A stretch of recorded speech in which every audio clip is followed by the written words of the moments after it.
I'm back. Buckets, where you been? Well, I mean, we've been winning golf tournaments. What do you mean? It's basketball season, dude. We gotta get going. Oh gosh, is Coach Bishop here? I mean, you're gonna have to go find him. All right, hold on to this. I'll be right back. Jack Nation, it's your boy Buckets, standing alongside head coach of SFA women's basketball, Coach Leonard Bishop. Coach, good to be back.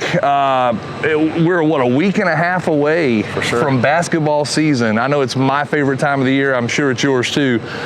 Let's go back just a little bit. Let's go back to, I guess, April time frame. How fast has everything gone by for you? Because it feels like just yesterday I was sitting right over here watching you be announced as the new head coach of women's basketball here at SFA. Just how have these past few months been for you, and just how fast has that time gone by? Man, it's been pretty fast and furious, if I'm being honest. You know, like you said, it feels like yesterday I'm over here on the stage talking about the vision for our program.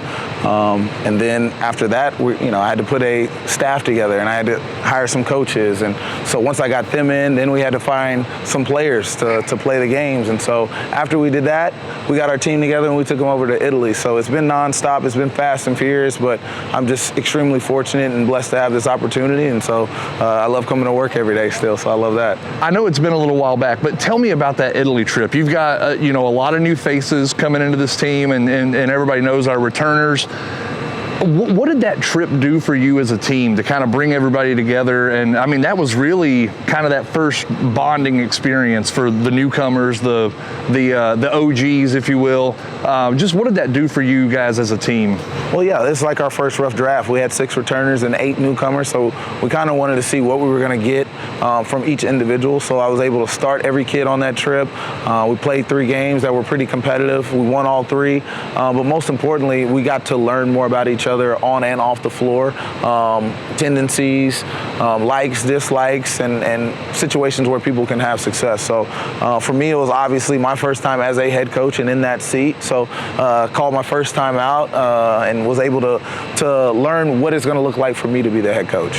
So those 8 newcomers that you talked about, I'm familiar with a few of them. I haven't been, in and out of some practices and watching a little bit. But who are a couple of those newcomers that Jack Nation should really be paying attention to early on in the season? Well, I think we have some really good newcomers that they should be really paying attention to. Mel Finau from UC Riverside is a combo forward that can do a little bit of everything, put the ball on the floor, shoot it, handle it.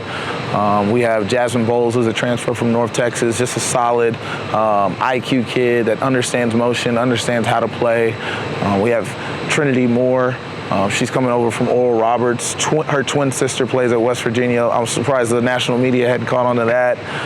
But again, just an athletic freak around the rim, handles it, and can step out and shoot the 3 as well. We have E2 coming from Alaska all the way from the Northwest, but really good hands, really good footwork around the rim. She puts people in jail and can score with people on her back. And we got 2 freshmen, and Lydia Cook-Wiggins, who was a 2-time state champion in the Dallas-Fort Worth area in taps. And then we got Tati, who's our foreigner from Spain that can really get after you and is fearless every time she steps out on the court. So we have a lot of newcomers that I'm really interested in. And then Trinity Slocum, who just has a basketball feel and an IQ that's off the charts. And so I'm really interested to see what she can give us as well. So. And geographically, kind of from everywhere, maybe not your normal SFA women's basketball roster, with that East Texas feel so much. Right. And then the returners, I think, a couple of starters coming back with Tyler being back, who we know she can shoot it, get after you defensively. One coming back from really an injury-filled year last year with Avery. Mm-hmm. Talk about those returners and what you expect to see from them a little bit this year. Well, the owners have to set the tone for us. They know what it looks like to win here, to play here. So, obviously Kirsten Hard down the inside. Yep. She gave us great minutes last year. We're looking for her to take a step up in performance. And then, like you said, we got Tyler, who sets the tone from an energy standpoint for our team. Defensively, she flies around, and you have to close out with a high hand up on her. Avery Van Sickle, who did battled through some injuries last year. We're definitely looking at a big year from her. Kyla Deck, who had a pretty good freshman year, if I'm being honest, showed sparks of her promise, and so now we're ready for not sparks, but the fire to come on with that one.